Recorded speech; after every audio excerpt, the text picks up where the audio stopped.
La négociation, hein, on en fait tous les jours, que ce soit pour marchander au marché ou pour signer un contrat important. Ah oui, c'est partout. C'est une compétence qu'on utilise tout le temps sans s'en rendre compte parfois. Exactement. Et justement, aujourd'hui, on va se pencher sur un aspect qu'on oublie souvent, mais qui est absolument crucial pour réussir une négociation. Je suis curieux, dites-moi plus. Eh bien, on va parler de l'importance de définir ses objectifs avant même de commencer à négocier. On s'inspire d'un texte qui s'appelle tout simplement Fixe tes objectifs. Ah, ça va droit au but, en tout cas. J'aime bien, oui. Bien. Et l'auteur commence en citant Sun Tzu. Vous savez, lors de la guerre, il dit « Celui qui n'a pas d'objectif ne risque pas de les atteindre ». C'est tellement vrai.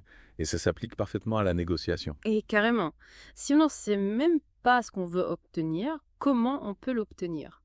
C'est la question que l'auteur nous pose et qu'on vous pose aussi à vous qui nous écoutez. C'est la base de tout, en fait. Le texte insiste vraiment sur cette idée. Il faut absolument connaître ses objectifs avant même de s'engager dans la négociation.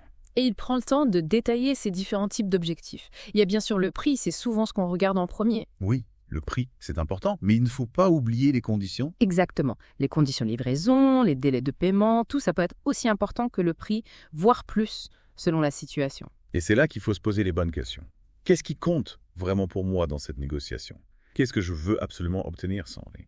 L'auteur nous invite vraiment à une introspection, à réfléchir à nos motivations profondes. Oui, parce que parfois on se focalise sur un objectif comme le prix par exemple, mais en réalité, ce qui nous importe le plus, c'est autre chose, comme une livraison rapide ou un paiement échelonné. Et si on n'a pas pris le temps de clarifier tout ça avant, on risque de se laisser embarquer dans une direction qui ne nous convient pas. Exactement.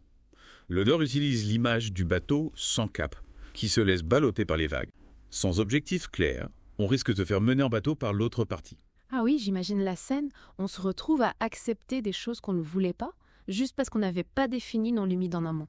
Et c'est là que le conseil de l'auteur prend tout son sens. Il nous dit « Prépare-toi, fixe tes objectifs et entre dans la négociation comme un stratège ». J'adore cette image du stratège en amarre.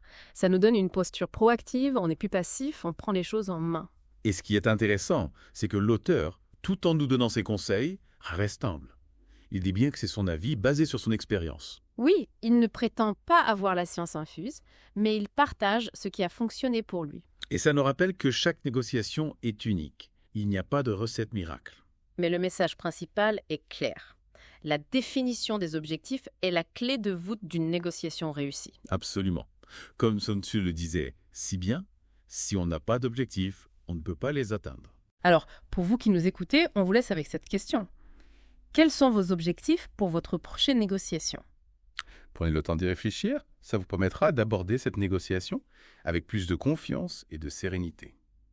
On espère que cette plongée au cœur des objectifs vous aura éclairé. À bientôt pour une prochaine exploration. Au revoir.